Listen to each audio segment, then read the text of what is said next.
siempre a tu lado, presenta.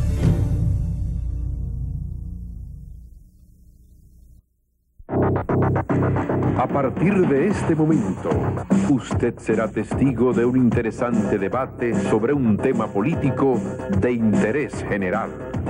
Cara a cara está en el aire.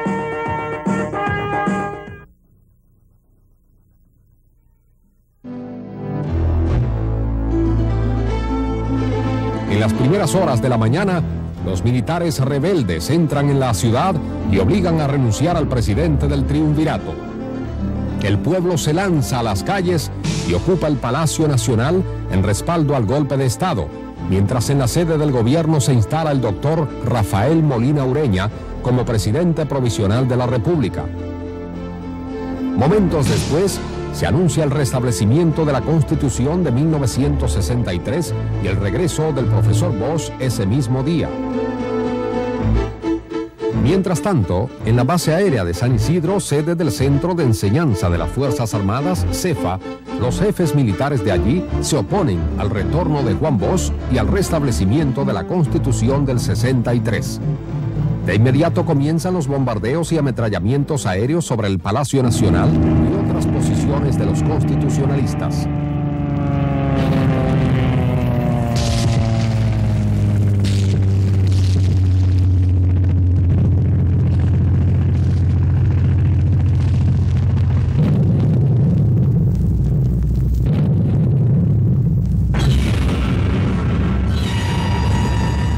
Las organizaciones populares exigen que se les entreguen armas al pueblo para resistir la ofensiva de las tropas del CEFA. Los militares constitucionalistas entregan armas y comienzan los asaltos a los pequeños cuarteles militares opuestos a la Constitución del 63.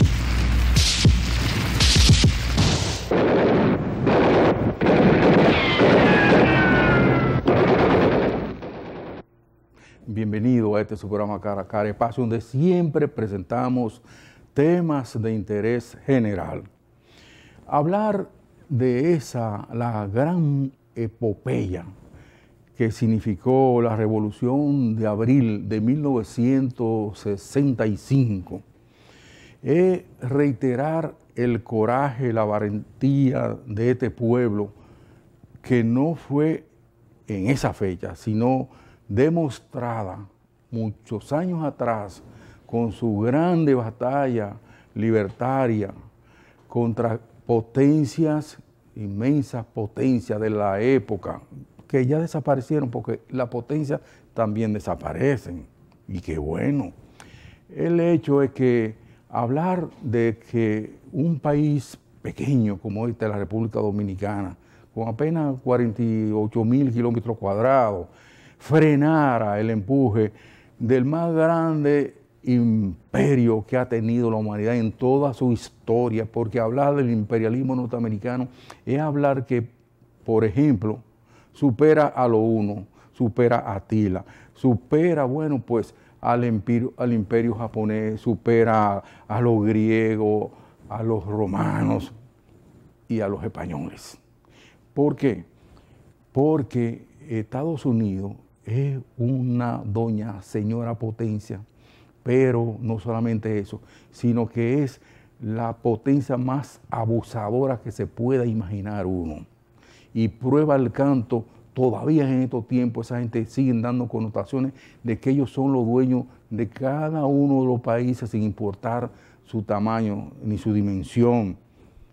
Y sin importar a veces ideología o quién esté al poder, a veces hay líderes demócratas que se ponen contrarios a ellos y tienen problemas con el mandamás del norte. O, por ejemplo, cuando hay algunos regímenes que son seguidores de los norteamericanos y que de buenas a primeras adoptan una actitud contraria al pensar y a la acción de los norteamericanos, pues le pasa como hemos estado observando en los últimos tiempos, que lo quitan y a veces también lo eliminan. Y prueba el canto hay en muchísimos países. Estados Unidos no ha mirado a su entorno, a su vecino, ni mucho menos ¿quiénes son los habitantes del llamado patio trasero norteamericano? O sea, nosotros somos la gente de atrás. Nosotros, los suramericanos, nosotros los caribeños, nosotros los antillanos, y ellos se han equivocado. Pero hablar, por ejemplo, de la revolución de 1965, que precisamente es la única revuelta de esa trascendencia en cualquier país del mundo, para reponer la constitucionalidad, esa, la madre de la ley, tan llevada, tan traída, tan zarandeada, y obviamente al presidente Juan Bosch, que había sido derrocado. Bosch, como todo el mundo sabe, era una persona, un pensamiento muy avanzado, y que no solamente lo demostraba con su verbo, con su palabra, sino que en la acción fue así. Y lo que sucedió ahí, para restituirlo en el poder, no se materializó, porque el imperio vino e impuso la regla de juego y aplastó este ensayo democrático del pueblo dominicano en armas. Pero, ¿qué pasó? ¿Cuáles fueron las consecuencias, los resultados de esa acción de abril del 65? Bueno, que uno ganó y el otro perdió, porque el primero logró atraer la maquinaria demoledora del imperialismo norteamericano, y ya ustedes saben las consecuencias. Pero de allá para acá, que hace tanto y tanto tiempo, este país ha cambiado como soñaron los muchachos civiles y militares del 65, lamentablemente no. Se ha logrado el sueño, por ejemplo, de aquellos ilusos que vinieron a la invasión de Terondo, Maimón y Constanza, aquellos, los soñadores del 59, y un poquito más atrás, de las otras grandes epopeyas que ha vivido este pueblo, o los guerrilleros del 63, con el gran doctor Manuel Aurelio Tavares y Justo. ¿Qué pasa? Que un partido que fundó precisamente el profesor Juan Bosch, fundó dos. El otro es el PLD. El PLD básicamente, que ha gobernado en los últimos tiempos, como que no ha llevado a la práctica la enseñanza que le dio, le inculcó, le demostró el profesor Bosch. Y uno se alarma, uno se queda perplejamente paralizado cuando uno ve que no hay gran cosa en que se luchara, se arriesgara y se provocara tanta muerte, tanta sangre, tanto luto y tanta lágrima, como dijo Winston Churchill. En la Revolución del 65 se mataron más de 4.000 dominicanos. En un país tan pequeño como este, eso es mucho que desear. ¿Qué se logró como consecuencia de aquello? Prácticamente nada, porque como dicen algunos especialistas, algunos historiadores, algunos sociólogos, el país está viviendo, uno no sabe si es una comedia o es una tragedia. Porque para esto fue que nosotros luchamos, cuando se suponía que, por ejemplo, aquí pudo haber se producido un gobierno mejor que los gobiernos, de muchos de los gobiernos que están en América del Sur, y mucho más si partimos de la enseñanza del profesor Bosch, de la enseñanza de José Francisco Peña Gómez y otros buenos líderes, buenos dirigentes. Pero en la práctica la cosa ha sido totalmente distinta. El país está un poco marginado inclusive del conglomerado suramericano. Y cuando uno sueña, ¿por qué aquí no se ha producido ya acá un presidente, por ejemplo, como Correa? O, por ejemplo, un mandatario como Evo Morales, por no decir un Chávez, entre otros y otros, que ha pasado. Y mucho más después de aquella gran demostración de soberbia, de coraje, de valentía que dio este país en esa revuelta de 1965. ¿O es que el país, el pueblo se acobardó? ¿O que los que estaban supuestamente a encaminar a esta nación a su mejor destino se acobardaron o lo compraron? Y eso es muy lamentable, porque esa no era la filosofía, ni la meta, ni el objetivo, ni el fin de aquel gran grupo de civiles y militares que le dijo a aquellos que desconocieron la voluntad popular, la Constitución, y precisamente al propio profesor Juan Bosch, y se lo dijo a la comunidad internacional, comenzando con los interventores norteamericanos, que nosotros somos otra cosa, nosotros no somos pato y trasero de nadie, y nosotros queremos la autodeterminación de nosotros como dominicanos, igual que, por ejemplo, todos esos países de América del Sur, que ahora por fin Estados Unidos sabe que América del Sur existe. Los pueblos son libres, los pueblos son independientes, los pueblos son soberanos, como lo es Estados Unidos. Pero algún día, muchos de los sueños de la gente del 65 y de la gente que ha luchado tanto y en diferentes etapas por un mejor destino para el país dominicano, muchos de esos sueños se tendrán necesariamente que materializar, muy a pesar de lo de gobierno que hemos tenido mucho tiempo a esta parte. En el curso de este programa nosotros vamos a pasar un trabajo sobre la revolución del 65.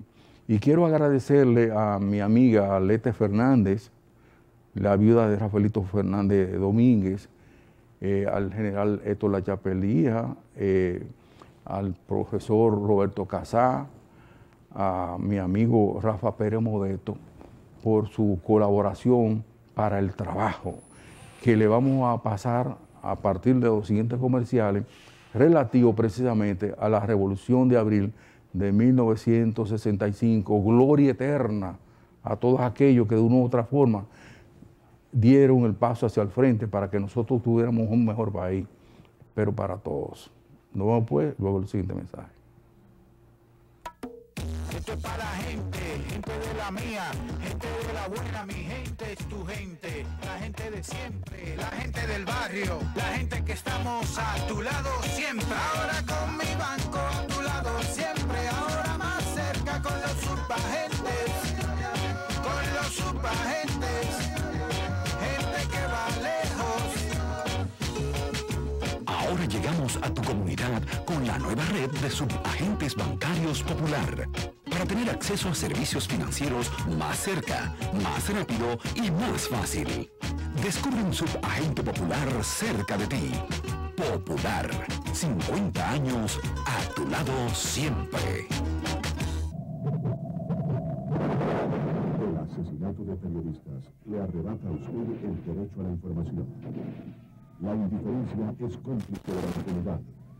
Para que la impunidad no vuelva a ser noticia, participe de una campaña internacional. Entre a impunidad.com. No más impunidad. Sociedad Interamericana de Prensa.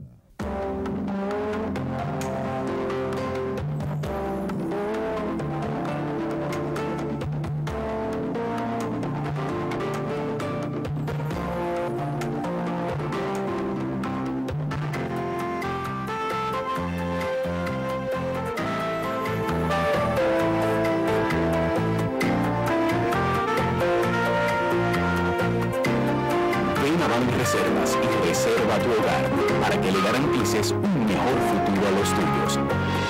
Banreservas, el valor de la eficiencia. Soy Giselle Portes, tengo 27 años de edad y soy dominicana. Desde pequeña quería ser maestra, me encantaba enseñar, porque a temprana edad entendí la importancia de una buena educación para el desarrollo de las personas y también del país. Cada día lo enfrento con entusiasmo y alegría, porque tengo el privilegio de dedicarme con pasión a lo que amo. Y sí, amo lo que soy y amo lo que hago. Mi nueva cédula de identidad y electoral es el documento oficial que garantiza que, como yo, no hay dos. Como tú, no hay dos. Cambia tu cédula. Es útil, moderna y segura. Junta Central Electoral. Garantía de identidad y democracia.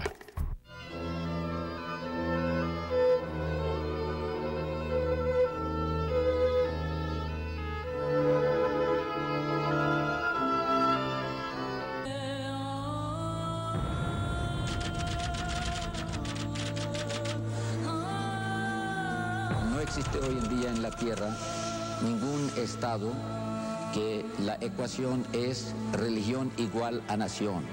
¿Se imagina si pasa esto en nuestra América, que los indígenas, los auténticos dueños de esta tierra, nos dijeran, mira, hasta aquí ustedes llegaron? Razón por la cual, en primer lugar, la promesa que hizo Dios a Abraham le dijo, a ti, a tu descendencia, toda esa tierra que usted tiene delante de sí será.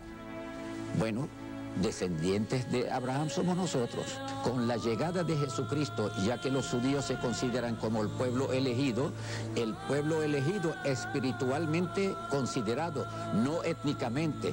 Razón por la cual, cuando los descendientes de los primeros cristianos, los cristianos de hoy como nosotros, son los auténticos herederos de aquel pueblo que Dios le prometió la tierra de Palestina, por cuanto hemos creído en el mensaje de Dios a través de su Hijo Jesús. Es un buen momento para ser más honrado, para ser un niño, para acercarte, para ponerte en movimiento, para decirle que sí, para dejarte llevar, para perder el miedo, para empezar, para cambiar.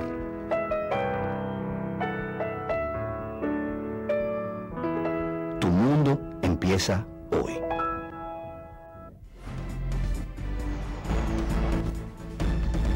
El gobierno dominicano está modernizando las instituciones para garantizar una administración transparente y eficiente. Porque contar con normas claras y justas beneficia a todos y nos asegura que el dinero público se invierte donde más se necesita. Por eso ahora la planificación, asignación y ejecución del presupuesto nacional es más predecible, clara y completa que nunca. La modernización de la ley de compras y contrataciones públicas ha abierto la participación a cientos de proveedores en igualdad de condiciones y sin importar su tamaño.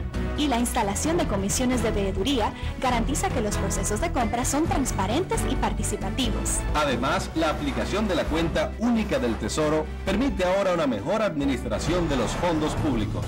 Estamos transformando el Estado para lograr un país con verdadera igualdad y justicia. Y así, el gobierno puede seguir invirtiendo en lo que más importa, nuestra gente. República Dominicana, hora de hacer lo que nunca se ha hecho.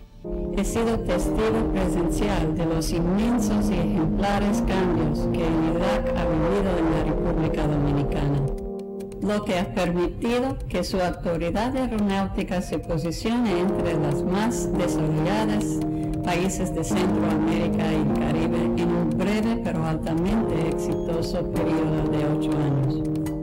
En nombre de la Organización de Aviación Civil Internacional, quisiera felicitar al pueblo dominicano y reiterar el compromiso de la OASI de seguir colaborando estrechamente con la República Dominicana para alcanzar los nuevos logros que se presentan en el horizonte de la aviación civil internacional en el futuro.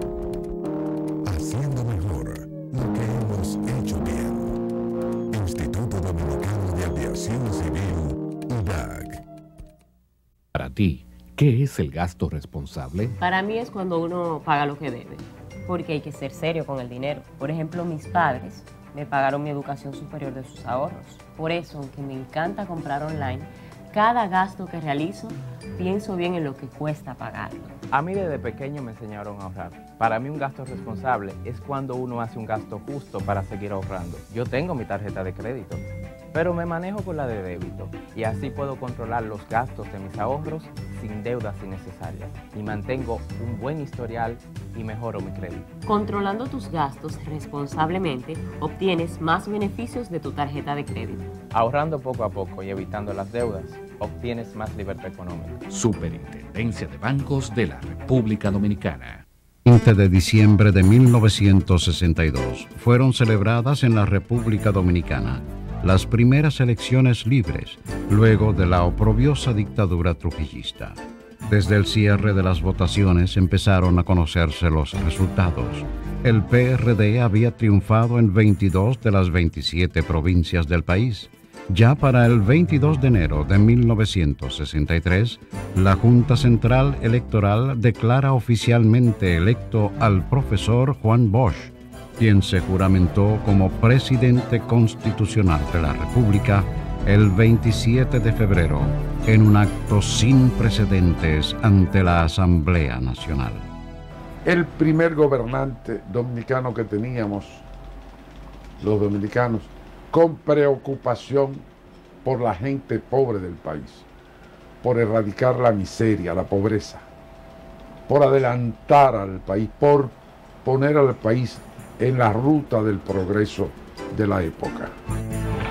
El gobierno constitucional de Juan Bosch fue sustituido por un triunvirato, el cual reflejó en todo momento intereses de los sectores que le promovían.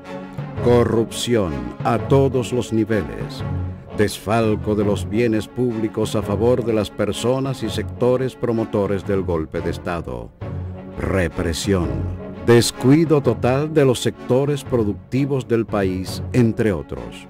Entre septiembre de 1963 y abril de 1965 se produjeron en la República Dominicana no menos de 300 o 400 movilizaciones de protesta contra el régimen del triunvirato. Una vez se protestaban por la violación a los derechos humanos, otra vez se protestaban por la política corrosiva, por el contrabando, otra vez se protestaban por las violaciones y amenazas contra la Universidad Autónoma de Santo Domingo. Es decir, esto se convirtió en un mar permanente, cotidiano, de protestas contra las iniciativas del triunvirato. Tanto en las Fuerzas Armadas como en grupos revolucionarios se gestaba un movimiento con la consigna Retorno de Juan Bosch y la Constitución del 63 sin elecciones. Peña Gómez anunciaba a viva voz que había iniciado la revolución para reponer en el poder a Juan Bosch y la Constitución del 63.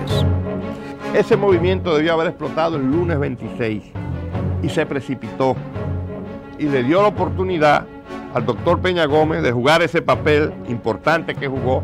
El doctor Peña Gómez no organizó ese movimiento ni fue líder de ese movimiento. El doctor Peña Gómez anunció al pueblo que se había iniciado un levantamiento contra el triunvirato y le dijo al pueblo que saliera a combatir al triunvirato.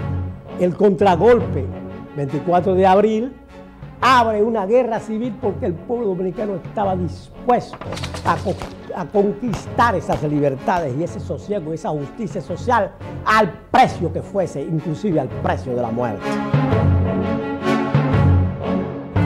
El ejército constitucionalista estuvo integrado por militares académicos con el más alto grado de preparación militar, en su mayoría egresados de la Academia Batalla de las Carreras. El escenario de abril del 65 sirvió de base para que el grupo militar mejor preparado del país, los denominados hombres ranas, pusieran de manifiesto su valentía, coraje y por ende su apego a la democracia. Gran parte de los entrenamientos recibidos por este contingente militar provenía de entrenadores extranjeros traídos al país por el dictador Rafael Leónidas Trujillo, muchos de los cuales, al estallar la revolución, continuaban en el país dentro del estelar grupo de hombres ranas. Cuando reúno este grupo de oficiales y en vista de las circunstancias, le digo a estos caballeros entrenadores, señores, esta situación se ha presentado, no tengo otra cosa más que pedirle a ustedes que se reporten a su embajada y cuando esto tome el curso normal, Entonces seguiremos porque no sé en qué va a terminar esto. Todos asintieron. El único que dijo no, yo voy a hablar con mi embajador. Y marcó el teléfono, que fue Ilio Capozzi. Habló en italiano. Los otros están presentes cuando dice así. Y dice, señores, los que estamos ahí, yo le he dicho a mi embajador que el hombre no tiene potestad de decidir cuándo ni dónde nace, pero sí tiene la calidad de decidir dónde morir o quiere morir. Yo me quedo aquí.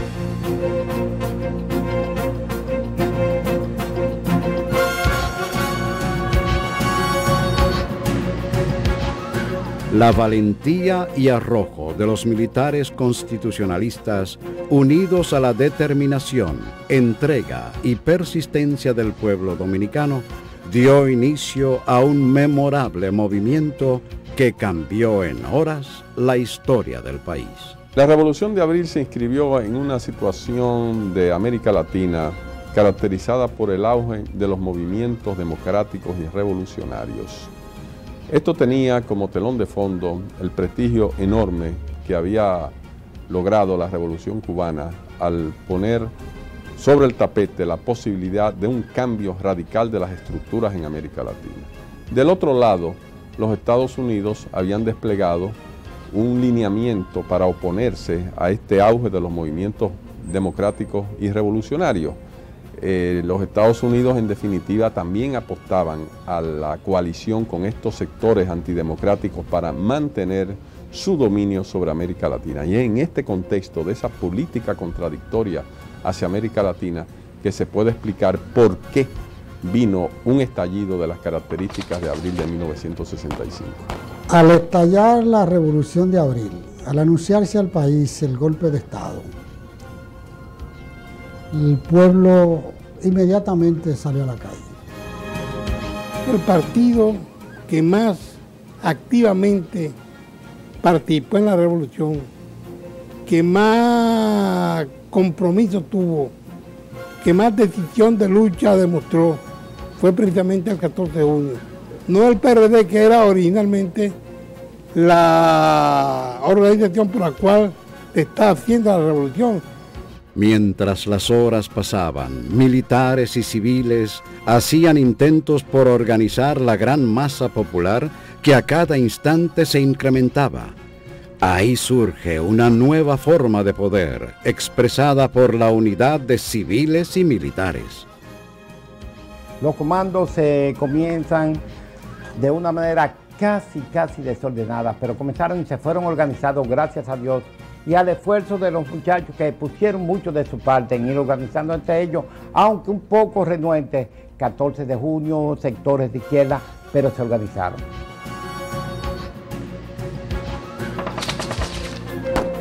La mayoría de los combatientes de la revolución no tenían entrenamiento militar. Fueron compañeros que se integraron a la lucha y que los conocimientos militares que adquirieron o sobre armas, la adquirieron en la práctica. Nosotros llegamos a formar unos 42 comandos en todos los sectores de la capital. En los puntos donde serían unos más cercanos de nosotros, de acuerdo a las necesidades, a la premura. El comando, su función era, en el mejor de los casos, de hostigamiento, cuando tenían las fuerzas contrarias localizadas, pero era vigilancia y protección de un área determinada, que impedía el avance de los contrarios. Nadie se imaginó en un momento determinado que iba a terminar una condición ciudadana armada en la calle. La mayoría de gente pensó que la restauración de Bosch, sí, en el caso de que se produjera, iba a ser una acción de militares partidarios de la restauración, pero no una acción de las masas civiles y militares en la calle, con nuevas formas de organización social, como fue el caso de los comandos constitucionalistas, donde civiles y militares formaron grupos de apropiación de los territorios.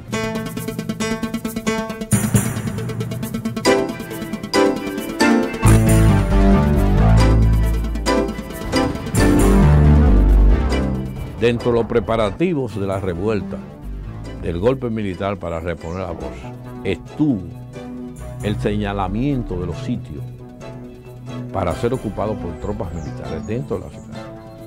Porque se ha dicho que nosotros fuimos a parar a Ciudad Nueva por un momento de desesperación, y no, eso fue planificado de dónde íbamos a montar la defensa de la ciudad del grupo constitucionalista si nos presentaban resistencia. Y fuimos levantando un plano de dónde íbamos a dar la pelea contra el Centro de Enseñanza de las Fuerzas Armadas y contra los integrantes de la base aérea de San Isidro, porque sabíamos que íbamos a pelear contra ellos, que ellos iban a reaccionar en apoyo del triunvirato cuando nosotros derrocáramos al triunvirato.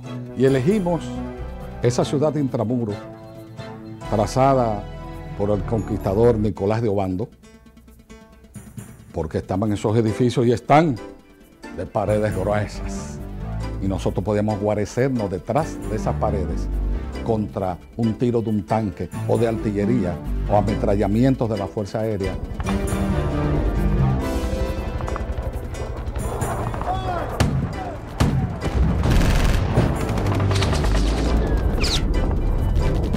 Aunque la Guerra de Abril se desarrolló en la ciudad de Santo Domingo, habían contingentes de la mayoría de los municipios del país, quienes se sumaban al espíritu solidario de toda la nación.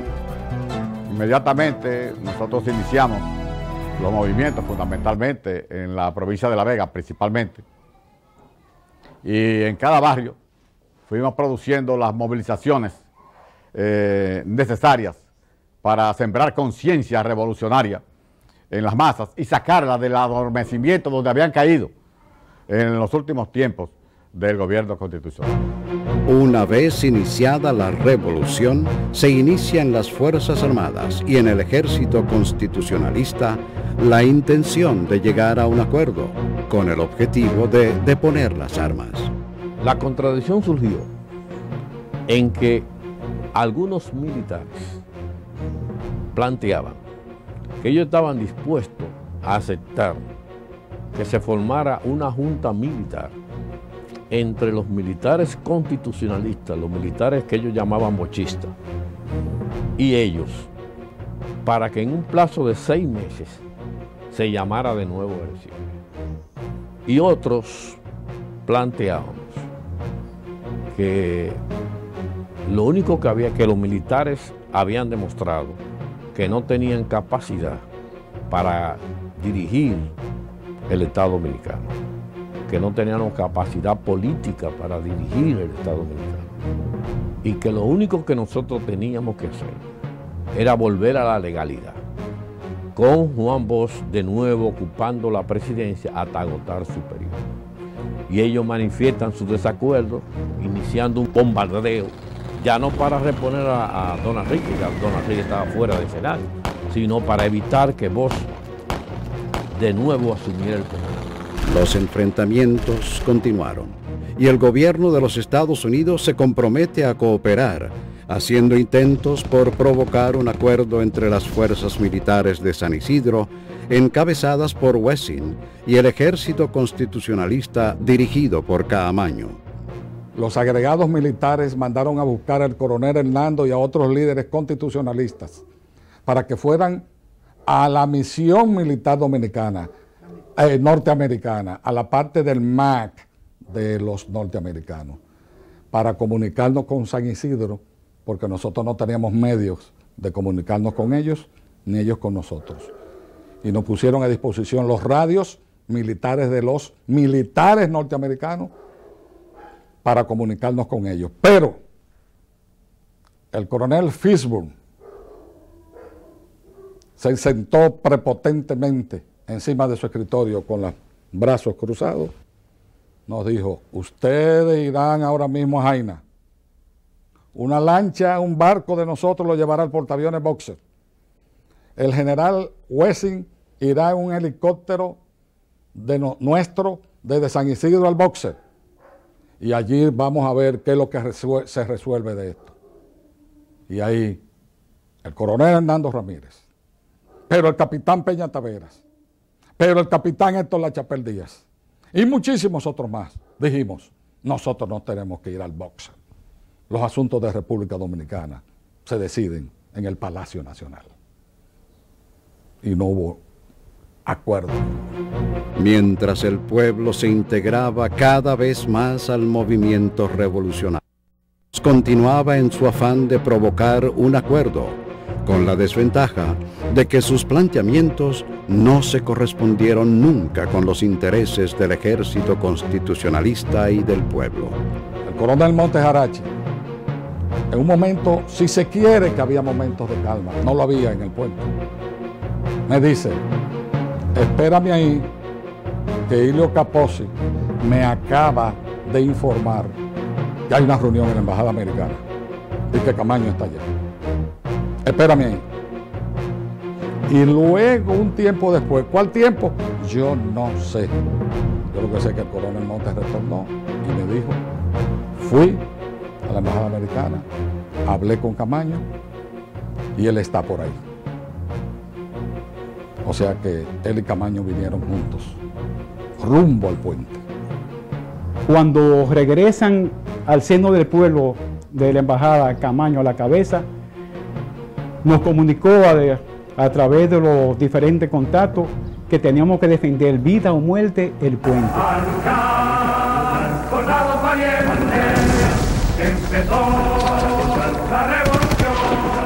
El 26 de abril, el pueblo dominicano se convirtió en el protagonista de una dolorosa e imborrable hazaña. Mientras aviones de caza P-51 y vampiros de la Fuerza Aérea Dominicana comenzaban a bombardear el Palacio Nacional y los campamentos 27 de febrero y 16 de agosto, el bando constitucionalista contraatacaba, utilizando cañones y ametralladores antiaéreas, desarrollándose la batalla que confirmaría el triunfo efímero de la revolución. La batalla del puente tenía un gran valor estratégico, porque era la vía central de comunicaciones. No había puente de la 17, no había puente de pontones, esa era la vía de cruzar hacia donde estaba el destacamento mejor organizado de las fuerzas reaccionarias, que era San Isidro. Entonces había que impedir que esas tropas pasaran a este lado. Entonces el puente sirvió de muro de contención por su estrechez para bloquear el paso y las tropas y los civiles y los militares constitucionalistas situarnos de tal manera que pudiéramos tener blancos fáciles. Que es la batalla decisiva, porque fue la batalla que puso de manifiesto que la fuerza de San Isidro no estaba en capacidad para someter a los militares constitucionalistas. San Isidro, después de la batalla del puente, se aisló. Y es el momento en que el pueblo dominicano, el actor principal de la revolución, junto con los militares constitucionalistas, junto con mujeres que los que iban abandonando sus casas por los ametrallamientos, ellas, cuchillo en mano, le decían devuélvese a esa gente que venían con su abanico o un colchón de cama, le decían, para atrás, váyase para su casa, no podemos abandonar nuestras casas. Y detrás de cada hombre armado había un civil desarmado, esperando que cayera aquel para coger su fusil, y armado de piedra, palos, estiletes. Y hay una lucha donde se perdió el concepto de respeto a la persona humana. Lo perdimos de uno y del otro lado. Nos olvidamos que éramos dominicanos.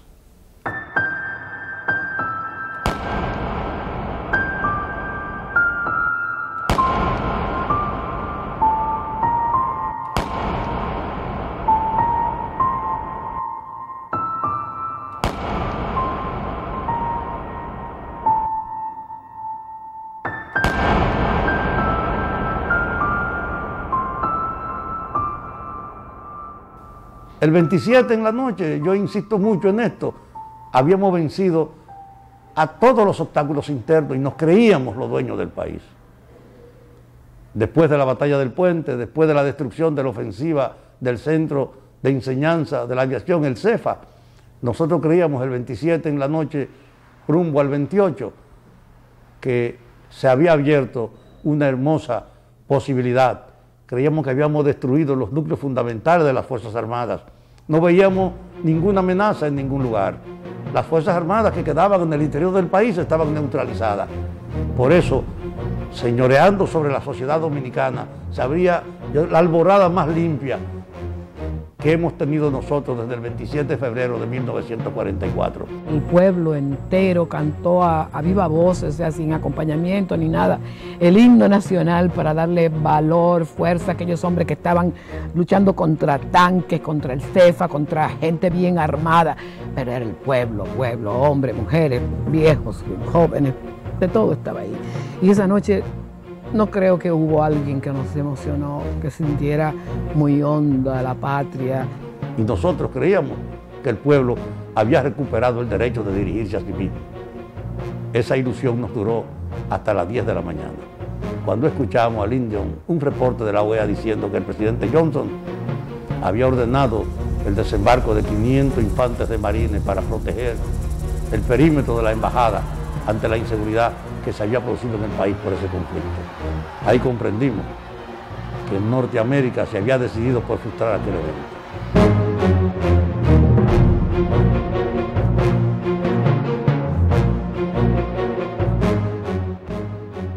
Yo y muchos nos dimos cuenta de que los norteamericanos ocuparon el país. Ya la revolución estaba condenada. Condenada. Por el poder norteamericano ocupó el país, era para evitar que triunfara la revolución.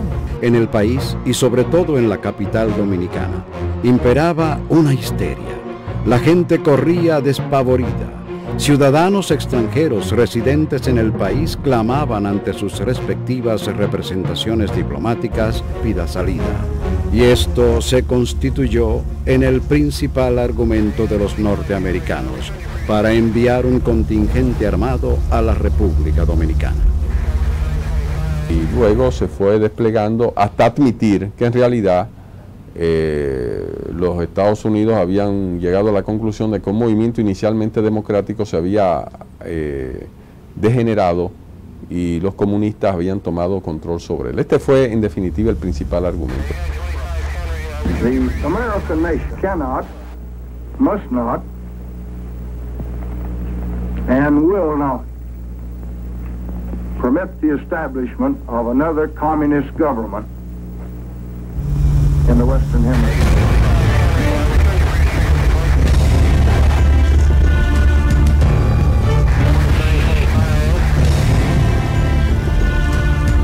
...144 aviones C-130 de los Estados Unidos, procedentes de su base de Fort Bragg, California,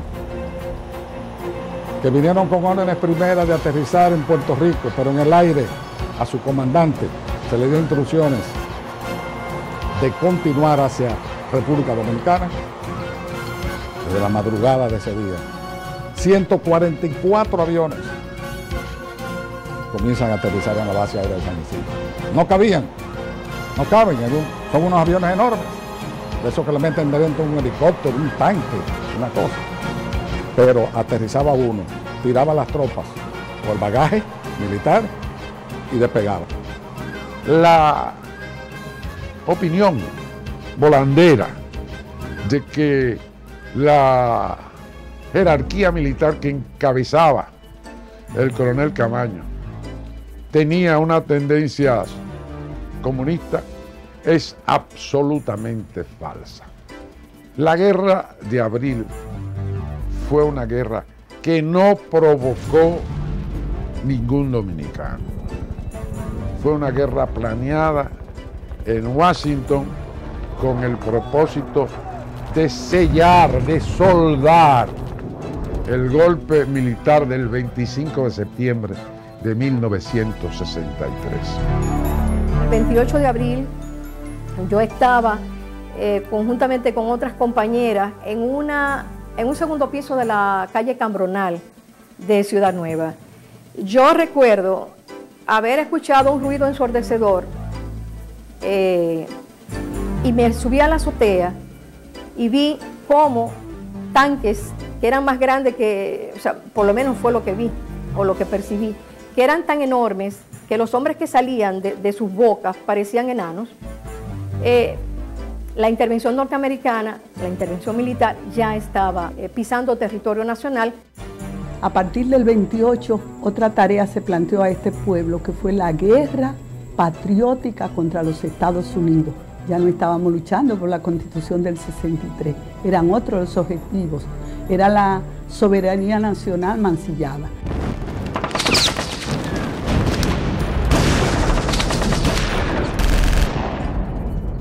Cuando nos convencimos de que los norteamericanos eran enemigos nuestros y vinieron a matarnos y a eliminarnos y a derrotarnos, bueno, entonces comenzó la guerra patria entre nosotros contra ellos. El 3 de mayo, las cámaras legislativas eligen a Francisco Alberto Caamaño, presidente constitucional de la República, al tiempo que los Estados Unidos y las fuerzas de Wessing mantenían la falacia del gobierno de reconstrucción encabezado por Inver Barreras. A la defensa de la zona constitucionalista. Ese fue el fundamental cometido del presidente Caamaño. En cuanto al otro gobierno, se creó un gobierno de reconstrucción nacional que fue presidido por el héroe nacional y general del ejército, don Antonio Inver Barrera. Fue una mampara de legitimidad para la Fuerza Interamericana de Paz, que en ningún momento tomó en cuenta el poder extranjero estante en Santo Domingo. Y eso se evidenció en las negociaciones de paz, en que el gobierno de reconstrucción nacional no tomó parte alguna. Los invasores no llevaron a ese gobierno títere que habían formado a la mesa de las negociaciones.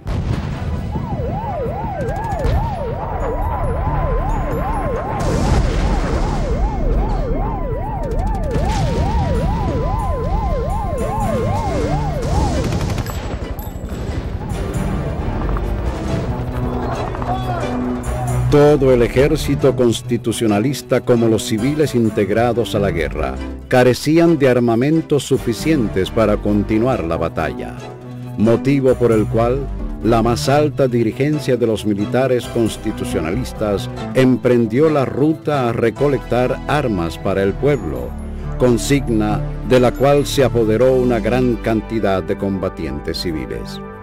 La primera provisión de armas se ganaron en la fortaleza Osama. Ahí era el destacamento principal de los cascos negros. Entonces, simplemente el pueblo identificó a la policía como su verdugo.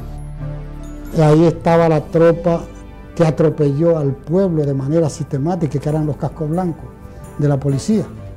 Pero esa era la fortaleza que estaba situada dentro de la ciudad, en la zona colonial. No podíamos tener el enemigo en el patio. El victorioso asalto a la fortaleza Osama estuvo encabezado por el coronel Juan Lora Fernández, jefe de Estado Mayor del Ejército Constitucionalista, quien desempeñó un rol trascendente durante toda la guerra. El pueblo tomó entonces esos tanques y con ellos comenzamos a operar. Los cuarteles de policía nada más había que parar el tanque al frente para abandonar la plaza.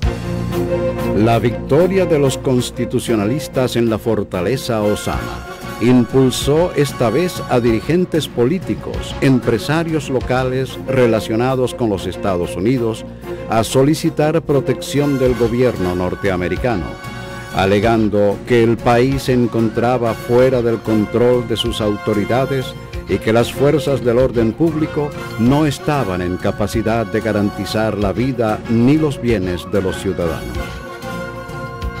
A nosotros se nos propuso que permitieran una zona desmilitarizada para que los diplomáticos pudiesen transitar por ese corredor sin peligro. Pero se acordó que era una fuerza, era una zona desmilitarizada, es decir, que dentro de esa zona no se podían llevar ningún tipo de acciones militares. Fue un error de nosotros. Entonces los americanos abrieron el famoso corredor que iba desde el Hotel Embajador hasta la base aérea de San Isidro. Pero con ese corredor dividieron las fuerzas militares constitucionalistas en dos, en la parte sur y en la parte norte. Entonces después que los americanos instalaron el corredor, ellos rearmaron la fuerza de San Isidro, le dieron nuevos equipos, le proporcionaron nuevos instrumentos y San Isidro de nuevo volvió a ser San Isidro. Entonces la fuerza de San Isidro atacaron de nuevo el norte, pero los americanos en la zona desmilitarizada nos impedían proporcionarle armamento a los constitucionalistas que estaban en el norte, al mismo tiempo que los americanos sí le proporcionaban armamento a la fuerza de San Isidro. Comencé atacando en el hipódromo Intendencia, o sea, le llaman transportación, después la fábrica de esclavos, la manicera, en distintas áreas donde andaba con un grupo de compañeros que cada día que salía un grupo conmigo eran eliminados. Después de días de fieros combates y ante la superioridad en armas de los militares de San Isidro, las fuerzas constitucionalistas cesaron la defensa, mientras las tropas del gobierno de Inver Barreras mantenían una represiva y criminal cacería de combatientes y habitantes en la zona norte. Ahí se dio la operación, lo que ellos llamaban la operación limpieza, es decir, derrotado el ejército constitucionalista, la fuerza constitucionalista en la zona norte, vino la operación limpieza, es decir, todas las personas que estaban comprometidas con el movimiento, simpatizaban por el movimiento, fueron apresadas, tuvieron que esconderse o desaparecer. Inclusive, los fusiles cuando usted carga, usted lleva un tiempo en el hombro un fusil, le deja una huella. Ellos al joven que le quitaban la camisa y le aparecía una huella del fusil, de la correa del fusil en el hombro, lo fusilaban allí. Eso fue lo que ocurrió. Y fusilaron bastante. Tras el inminente fracaso de los hombres del ejército constitucionalista en la zona norte de la ciudad, a quienes la suerte le permitió escapar con vida de esa masacre, se integraron inmediatamente a los permanentes combates que se desarrollaban en las trincheras de la ciudad intramuros. Había una abrumadora presencia de gente de todas las clases sociales, trabajadores, desempleados, chiriperos, mujeres, de todos los estadios sociales, desde prostituta hasta catedrática universitaria, desde mujeres de alcurnia y de familias notables hasta amas de casa humildes, y juntos en un proceso de integración con los militares, en la más grande fraternidad que se ha tenido aquí, en la más rápida integración de voluntades que hemos visto nosotros.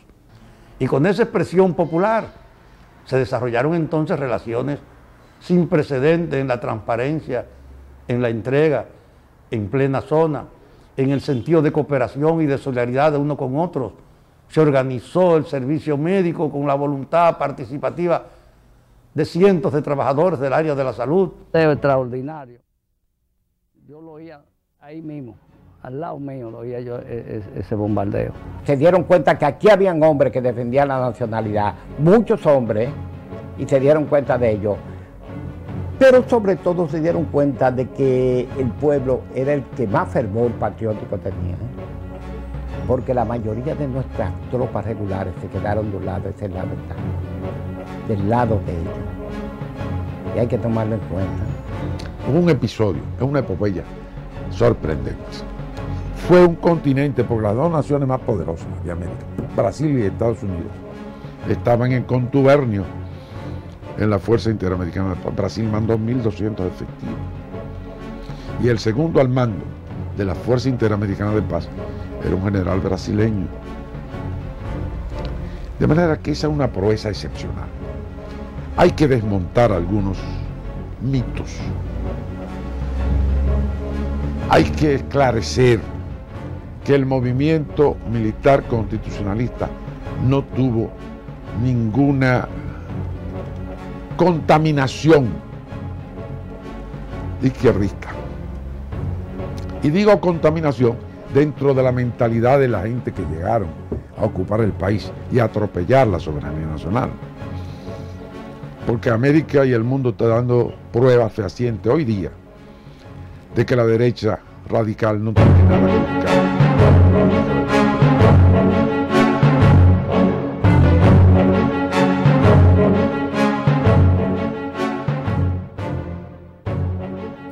Abril representó una oportunidad para que los dominicanos demostraran su valor, su abnegación, su espíritu libertario.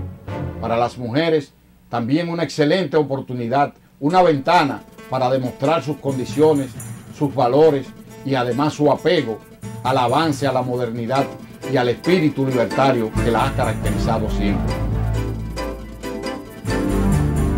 Ya el trabajo de la mujer se venía dando desde el 24 de abril, pero la academia propicia ese espacio en que hombres y mujeres hacíamos los mismos ejercicios.